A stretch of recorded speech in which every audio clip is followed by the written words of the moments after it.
secrétaire exécutif de la CEA au lieu du ministre d'État, ministre de l'Aménagement du Territoire. Au terme de sa mission dans notre pays, le secrétaire exécutif de la Commission économique des Nations Unies pour l'Afrique a tenu cet après-midi un point de presse à la Maison des Nations Unies. Carlos Lopez, en tirant le bilan de sa visite, s'est dit réjoui des avancées significatives enregistrées dans notre pays avant de réitérer l'engagement de la CEA à accompagner le Niger dans ses actions de développement.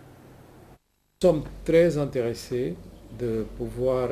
augmenter, parce qu'on a déjà augmenté les relations avec les autorités nigériennes qui sont chargées de la planification en général et de la réflexion stratégique. Et nous estimons qu'avec l'expérience que nous avons accumulée d'études prospectives,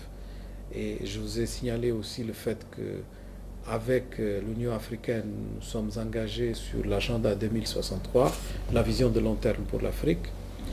il y a beaucoup de synergies qui sont possibles et nous pouvons apporter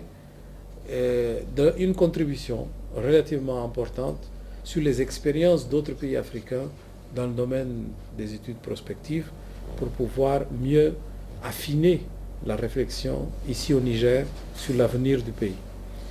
Et nous constatons avec beaucoup d'intérêt le fait que le Niger aussi a des ambitions industrielles. Ce qui vient de se passer avec la cimenterie, ce qui est en train de se passer avec les négociations avec Areva,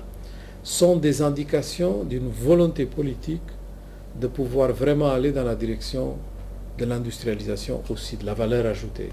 Donc nous ne pouvons qu'applaudir ces développements et donc d'apporter notre contribution. J'accompagne avec beaucoup de proximité les développements ici au Niger, parce que c'est un pays qui non seulement nous a accueillis avec beaucoup de fraternité pendant toutes ces années, donc nous avons un bureau sous-régional ici, mais aussi parce que le président Issoufou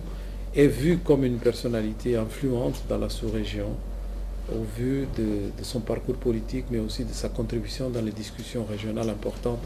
Par exemple, le rôle qu'il joue actuellement dans la question de la zone monétaire ouest-africaine. Et donc, nous avons un dialogue qui est constant avec les autorités du Niger, et je me réjouis d'avoir encore eu l'opportunité, une fois de plus, de pouvoir discuter avec un peu plus de proximité, vu ma visite, un certain nombre de développements qui ont eu lieu au Niger au niveau économique et social. Nous sommes là pour continuer ce dialogue intense avec le Niger, qui est un pays qui aura vraiment des défis importants dans l'avenir, mais qui a aussi d'énormes potentialités.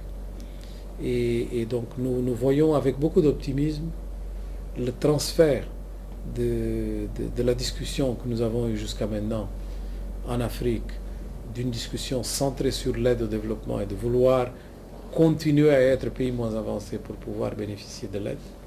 vers une discussion où les pays veulent, et le Niger aussi, être des pays émergents et des pays de classe moyenne. Donc c'est une discussion qui est très différente de celle qu'on aurait pu avoir il y a 10 ans. À l'Assemblée nationale, les parlementaires